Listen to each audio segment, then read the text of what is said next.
It's time for tech news.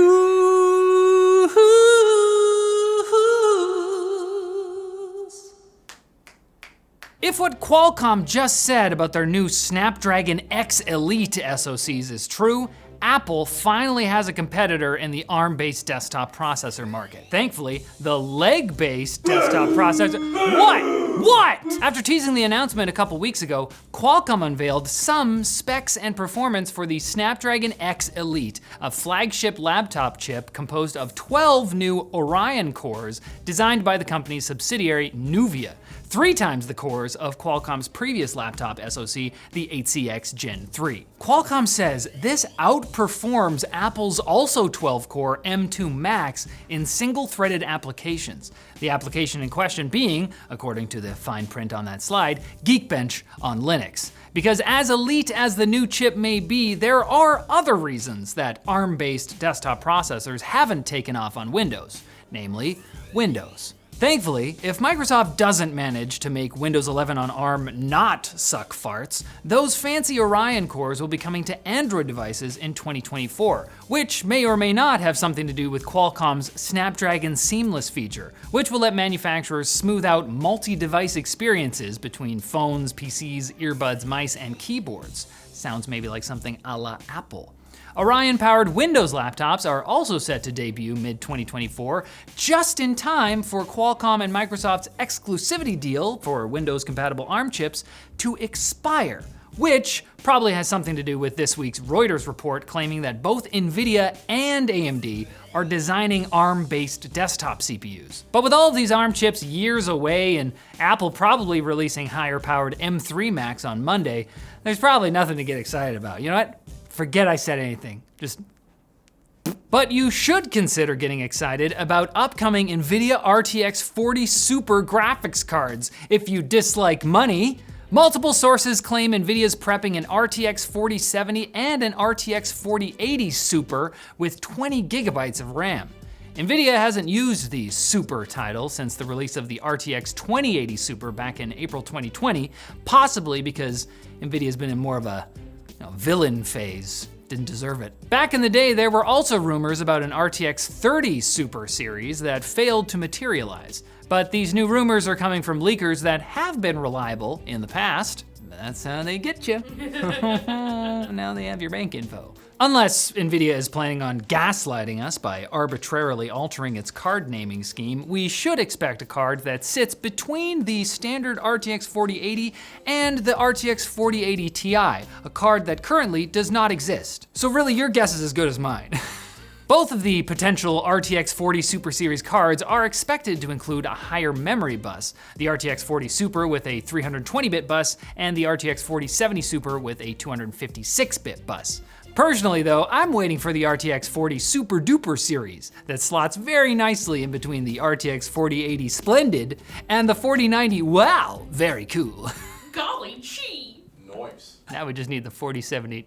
41 US states are suing Meta for using features on Instagram and Facebook to encourage social media addiction in children. According to the primary complaint, Meta designed psychologically manipulative product features to induce young users compulsive and extended use of its platform, including infinite scrolling and persistent alerts. The lawsuits accuse Meta of knowing complicity in the ongoing youth mental health crisis for the sake of profit. But it's an accusation that could be leveled at pretty much any popular social media app currently available. I'm not even a teenage girl, and TikTok makes me feel bad about myself all the time. I don't know why I opened the app. For some reason, every post in my feed is just insulting me, personally. Meanwhile, the FTC is bringing in child psychologists to inform future regulations of social media companies. And PimEyes, a reverse image search engine that specializes in facial recognition, is now blocking searches for photos containing minors for fear of misuse. Notably, Mark Zuckerberg covers his children's faces in photos he posts on Instagram, and while that probably has a lot to do with him being an unlikable famous person with valid concerns about harassment, if he doesn't think of Instagram as a safe place for his kids, maybe we shouldn't either. Now it's time for small bits. What? Ooh. That's right, this is Stubby Screwdriver from LTTstore.com because bigger isn't always better. For any occasion, especially tight spaces, Stubby can get you there. The ratchet mechanism makes screwing so much more fun. Oh, Dennis. With just 2 fingers, you can easily tighten the bit. You can fit Stubby anywhere. Your backpack, pocket, hat, and your luggage. Take your Stubby for a vacation if that's your thing. And yes, because it's only 4-inch long, Airport security won't take it away. Shout out to my short kings. it even has a secret in-handle bit storage to keep your bits tight and clean. Check the link below and get yourself a Stubby Screwdriver now. Quick! The bits! They're getting away! After them! Yeah, I was waiting for the dogs. Yeah. According to the Washington Post, Reddit is threatening to block web crawlers from search engines like Google and Bing if it cannot reach a deal with generative AI companies to pay for data from the site. This would prevent Reddit from appearing in search results and reduce the number of visitors to the site. But the company's leadership apparently believe that Reddit can survive without search. They're not alone either. Over 500 news organizations have installed blockers to prevent their content from being collected for AI training databases since last year. Still, this is potentially a devastating blow to the many users who for years have been bypassing the enshittification of search results by typing site:reddit.com at the end of every single Google search. Boolean logic, how have you betrayed me? Apple has officially backed the White House's push for a national right to repair bill. It's a weird sentence to say, but Apple also says that it will be making parts, tools, and documentation necessary to fix its devices available to users and independent repair shops nationwide. This follows the recent passing of a California right to repair law, also supported by Apple. If the federal bill is in any way similar, it would be a huge step in the right direction, but might shy away from restricting software locks, Apple's favorite anti-repair tactic. There's still plenty of room for optimism though, so may I be the first to say, thank you, Tim Cook, you bastard.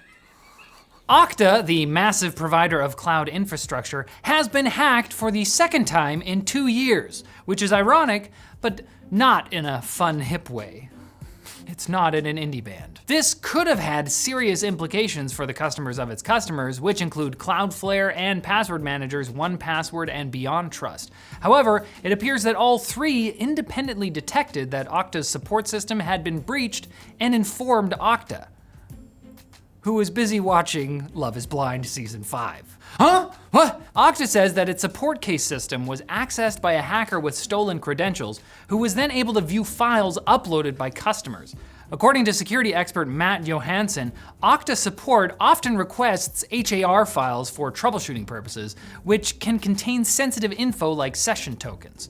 That honestly sounds like a great way to get your YouTube channel hacked and all your videos replaced with a scam crypto livestream featuring Elon Musk. Wouldn't that be embarrassing?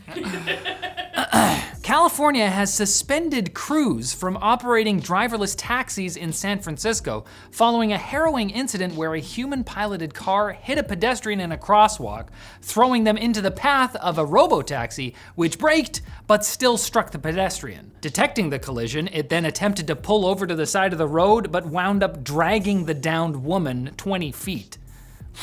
I don't know the moral of this story. Maybe we're just not ready for a 2-ton free-range robot that can be disabled by placing a traffic cone on the hood. But it doesn't seem like human drivers are doing all that great either, so I don't know. Maybe just stay inside.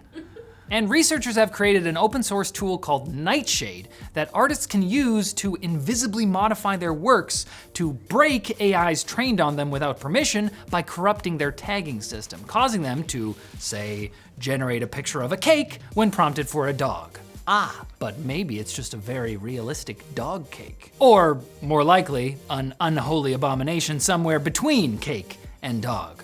Kill me! Why did you bake me? Nightshade works by attacking AI where it's most vulnerable, the inside, the squishy part. It's kind of like that fan theory pre-Endgame that the Avengers would defeat Thanos by having Ant-Man crawl up his poop chute and then expand.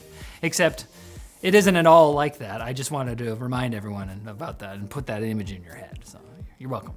I'll also remind you to come back on Friday for more tech news, because here at TechLinked, we only crawl into your hearts, and even then it's strictly metaphorical.